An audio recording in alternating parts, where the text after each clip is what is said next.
Level 1, the poster. You're not on the most wanted list yet. You're on a poster at the post office that nobody reads. Bank robbery in a small town, caught on 3 different cameras, face clear as day. You wore a hoodie but forgot about the angle from the teller's station. Amateur hour. The FBI opens a case because it's a federal crime, but you're just a number in the system. One agent gets assigned, part-time, along with 40 other cases he's juggling. He'll check the databases, run your photo through facial recognition, send some emails to local police departments. Then, he'll move on to something more pressing. You've got maybe 3 weeks before anyone seriously looks for you. Most bank robbers get caught because they tell someone, a girlfriend, a drinking buddy, some guy they met at a bar who seemed cool. You stay quiet. You don't spend the money in obvious ways. You don't suddenly buy a new car or take a trip to Vegas. The cash sits in a storage unit while you work your regular job and pretend nothing happened. 6 months pass. Your case goes cold. The agent has newer robberies to worry about. You're still wanted, technically, but you're not wanted actively. There's a difference. You could live like this for years if you're smart. Some people do. Level 2, the regional threat. You hit 3 more banks. Different cities, same state, similar method. Now there's a pattern, and patterns get attention. The FBI creates a task force. Small one, just 4 agents, but they're focused entirely on you. They call you the Hoodie Bandit in internal reports because nobody knows your actual name yet.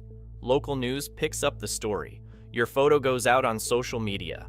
Tips start coming in, most of them useless. People see you everywhere. You're in Ohio and Florida and Montana simultaneously, according to witnesses who are absolutely certain. The task force filters through the noise, looking for the one tip that's real.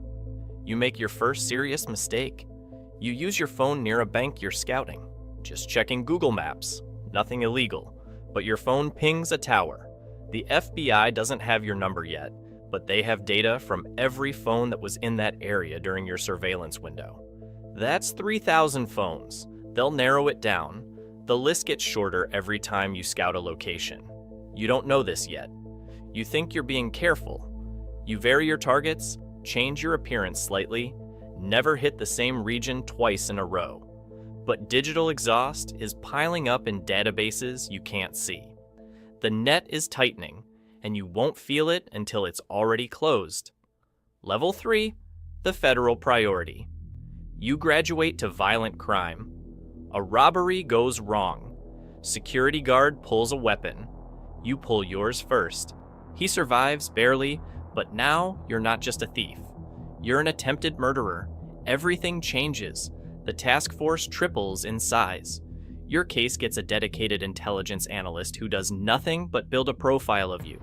Where you strike, when you strike, the gaps between crimes, the geographic pattern that you think is random but isn't. Humans are terrible at randomness.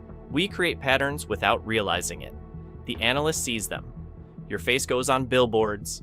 Crime Stoppers offers a $25,000 reward. Your photo is on the FBI website now, not the most wanted list yet, but you're climbing.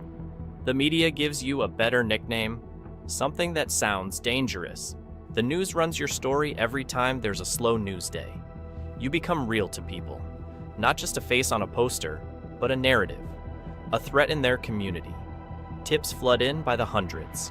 One of them is your ex-girlfriend who recognized your hands in the surveillance footage. She didn't know it was you at first, but then she saw the way you hold a gun, the stance, and something clicked. The FBI is at her door within hours. Level 4, the manhunt begins. They know your name now. They know where you grew up, where you went to school, who your family is. Agents interview your parents, your siblings, your former co-workers. Everyone you've ever known gets a visit. Some of them cooperate. Some of them don't. Your mother cries and says she doesn't know where you are, which is true. Your brother says nothing and closes the door. The FBI freezes your bank accounts. They monitor your email, your social media, every digital footprint you've left behind. They track down your known associates and put surveillance on them, hoping you'll make contact. You've been smart enough not to so far, but isolation is its own kind of prison. You're sleeping in motels, paying cash, using fake names that won't hold up under real scrutiny, but work fine for a clerk who doesn't care. You're in Missouri, or maybe Arkansas, somewhere in the middle of the country where you can disappear into small towns that don't ask questions. You grow a beard, lose weight from the stress, start to look different from your photos, which helps. But you're running out of money, and that means you'll need to hit another bank soon. The preparation takes 2 days. You scout a target in a town so small it doesn't have a traffic light. Population 800. 1 bank, 2 employees. The kind of place where everyone knows everyone, which makes you visible, but also makes the FBI presence unlikely. They're focused on cities. You're betting on that. The robbery takes 4 minutes. You walk in at opening, mask on, gun out. The teller is 60 years old and shaking so hard she can barely open the drawer. You take $12,000. Not enough to run forever, but enough to buy time. You're back in your car before anyone thinks to call the police, 3 counties away before the local sheriff even gets the description. But something went wrong. The bank had a new security system installed last month. Facial recognition that captured your eyes, your gait, the specific way you moved through the door. The footage uploads automatically to a federal database. The match comes back in 17 minutes. The task force knows where you are. Not exactly, but close enough. Within a 100-mile radius, they mobilize everything. Helicopters, roadblocks, local police departments coordinating across state lines. Your phone, the burner you thought was safe, pings a tower outside the town. They triangulate your direction. The radius shrinks to 50 miles, then 20. You don't know any of this is happening. You're driving the speed limit on back roads, thinking you got away clean, thinking you bought yourself another month. The first roadblock appears on Highway 63. You see the lights a quarter mile ahead and turn off before they spot you. Your heart rate spikes.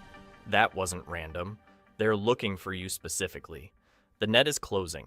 You ditch the car in a grocery store parking lot and walk into the woods. It's January.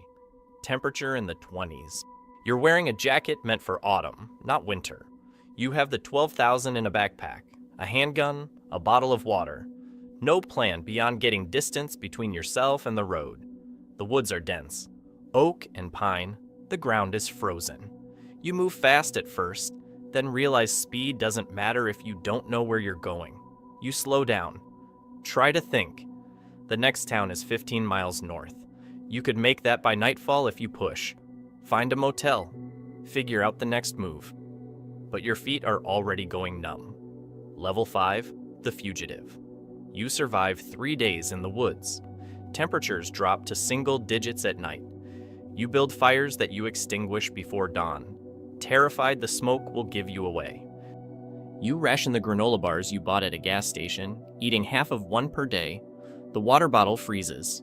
You melt snow in your hands and drink it, knowing it's dropping your core temperature, but having no choice. On the third night, you see lights through the trees. A farmhouse, isolated.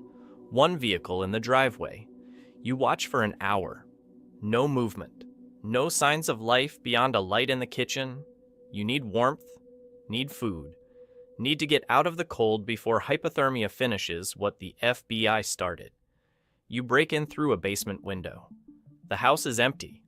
Not abandoned, but the owners are gone. Vacation, maybe. You find canned food in the pantry, blankets in a closet. You stay for 2 days, rationing everything, keeping the lights off, trying to become invisible. On the second day, a neighbor drives by slowly, too slowly, looking at the house like something's wrong. You leave immediately, back into the woods, back into the cold. The task force finds your fire pits, tracks in the snow that you tried to cover but couldn't eliminate completely. They bring in dogs, bloodhounds that pick up your scent and follow it through miles of forest. You hear them before you see them, baying in the distance, getting closer. You run. Full sprint through undergrowth that tears at your clothes and skin.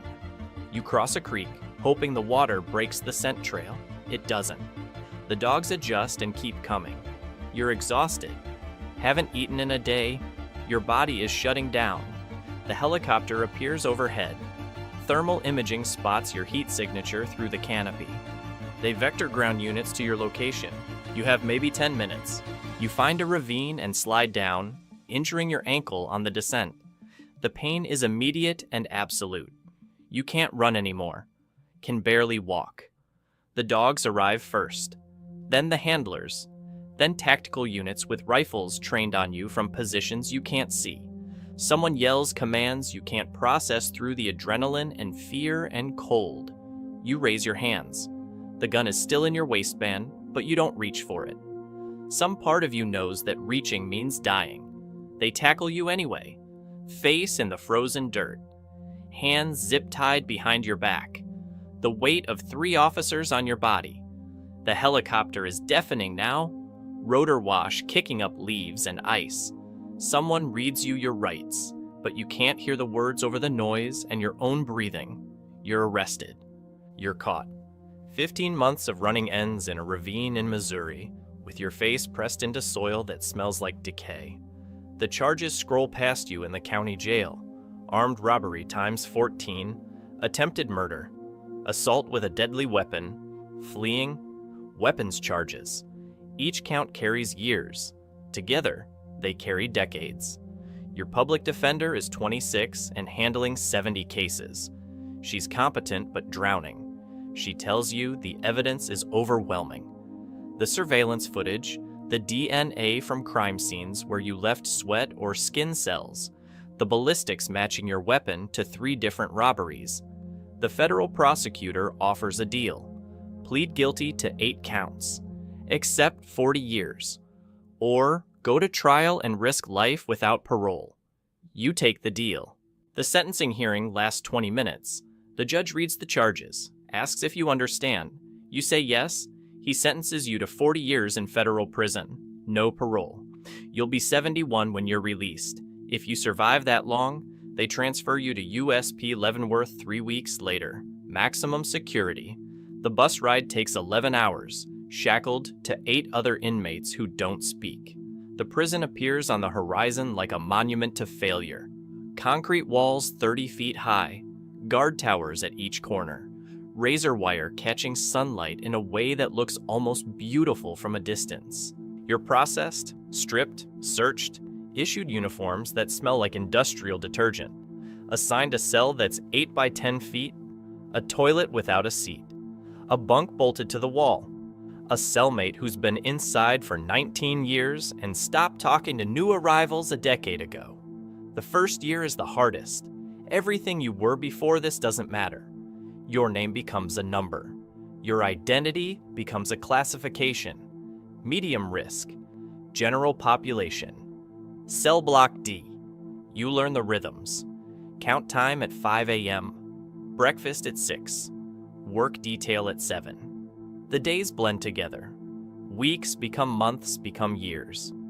You stop counting after the first 18 months. It doesn't help to count. Some inmates find religion, some find education, some find violence. You find routine. Work in the kitchen, read in the library, exercise in the yard, keep your head down, avoid the gangs, avoid the guards, avoid anything that adds time to a sentence that's already longer than most marriages. 22 years pass. You're 53 now. Gray hair, bad knees, scars from a fight you didn't start but had to finish. Your mother died while you were inside. Your brother stopped writing after year 7. You have no one waiting for you on the outside, no life to return to, just a release date that feels both impossible and inevitable. When you finally walk out, the world has changed in ways you can't process. The technology, the culture, the way people talk and dress and move through space. You're a ghost, a relic from a different era. You have $600 from prison wages, a bus ticket to a halfway house in Kansas City, a parole officer who's already skeptical. You were on a poster once, wanted by the FBI, hunted across state lines. Now you're just another ex-con trying to figure out how to buy a phone and apply for jobs that won't hire you. The most wanted list continues without you. New faces, new crimes, new people making the same mistakes you made, thinking they're smarter than everyone who came before. They're not. Nobody is.